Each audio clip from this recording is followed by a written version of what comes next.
is Natalie Finch, and I'm not going to talk to you about nephrotic syndrome because my research area is the glomerular endothelial cells, which we believe to not have a very large role in nephrotic syndrome. I also have a further confession. My clinical patients aren't actually people. My clinical patients are cats and dogs because I'm actually a vet. Today I'm going to talk to you about my thoughts behind a public engagement project. So you may be quite used to being presented with 2D images of the kidney. I know I certainly am from reading lots of textbooks and seeing lots of things online.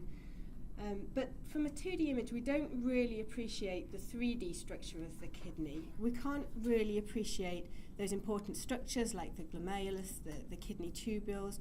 We can't really see how the important layers of the filtration barrier start to interact with one another.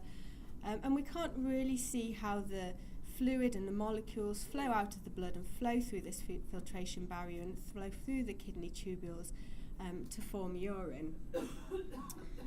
So what I want to create is a kidney experience, so something where you can become really immersed in the kidney and really start to understand its physiology and its function. So this would be a virtual reality kidney app, and I'd see this largely as an educational tool. So perhaps for school children, undergraduates, members of the public that are interested, so that you could really explore the kidney. So I would imagine that this would be something that you could perhaps take to science fairs, perhaps take into schools. You can distribute it, and then people can really see what it's like to be in the kidney, see what it's like to be molecules flowing out of the blood, passing through the filtration barrier and forming urine. From a patient perspective, it could also help you to understand the physiology of the kidney, but perhaps also to be able to see what it's like within the kidney when the kidney becomes damaged and how this starts to affect kidney function. So I don't know if any of you have come across the Google Cardboard goggles. I do have some of these, and if you're interested and you want to have a play, then do come and find me later and I can show you how these work. But the Google Cardboard goggles are probably the sort of lower end of budget technology that you can get for virtual reality. So how these work, you can use them with any iPhone, and then you can download apps and games, virtual reality apps and games onto your phone, and then you attach the Google Cardboard goggles, and then you can have this virtual reality experience where it feels like you're inside something, or perhaps on a roller coaster. There's a few games where you can be on a roller coaster. So initially this would be the technology that I would start to use, take it along to schools, and then you could allow patients to also have a play with it, so that you can download the app onto your phone, use the cardboard goggles, and then have an experience where it feels like you're travelling through the kidneys.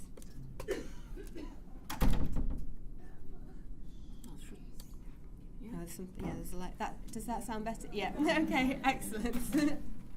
Thanks, Dagmara.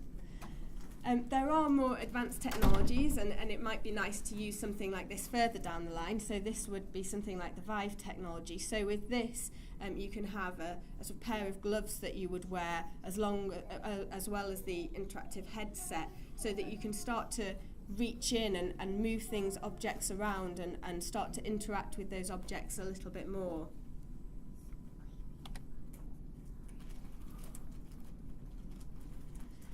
So to be able to create this virtual reality app, first of all, you have to create a model of the kidney, and there's sort of things available for. This is an example of freely available video on YouTube of what it might be like to be inside a blood vessel. We don't have anything similar for the kidney, so that's where I'd like all of your thoughts as well and suggestions to try and come up with this model of what it might be like to be inside the kidney. And then I'll be working with people in computer sciences to design this model and come up with a prototype.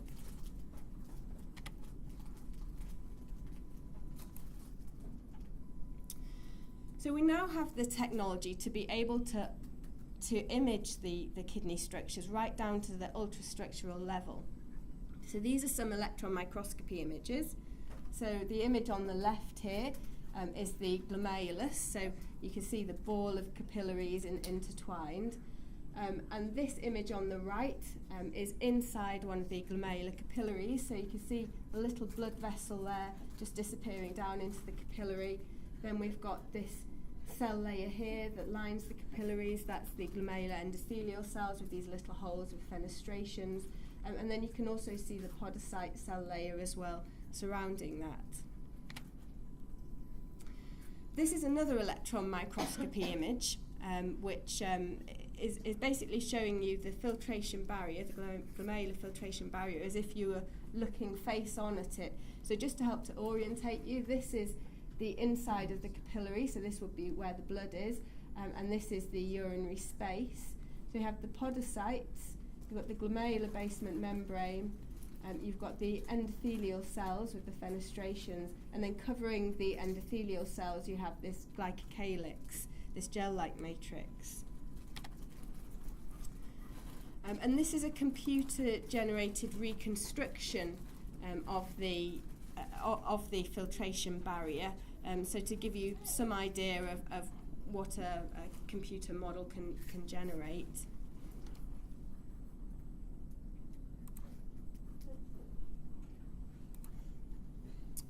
And then this is a 3D reconstruction from some electron microscopy images of sections of a kidney. So you can see just coming into view on the right side there is the glomerulus, and then all the little sort of tubes surrounding that, those are the kidney tubules.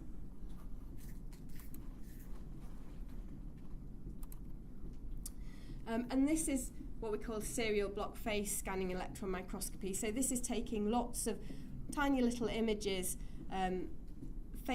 within the glomerulus, and so we're moving through the glomerulus, moving through the glomerular capillaries, so you can see how the dimensions of the glomerular capillary really start to change, and the glomerular capillary twists and turns. But what you can't really appreciate from this is what it would be like to be inside the capillary, and how the fluid moves through. Fluid and solutes will move through the filtration barrier, and so that's where the idea of developing the virtual reality kidney app comes in. So at this point, I'm happy to take any questions, and for people to give me any thoughts and suggestions as what they think might be helpful to try and create this model. But before I finish, you may be wondering why there's a picture of a dog here. Does anyone know what breed of dog this is?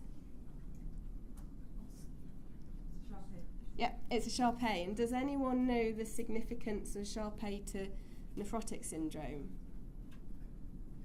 So Shar-Peis can get an inherited glomerular disease. It's related to abnormal inflammatory system. And they start to lay down proteins, a protein called amyloid in their glomerulus, and so then they get lots of protein in their urine, and they can develop nephrotic syndrome.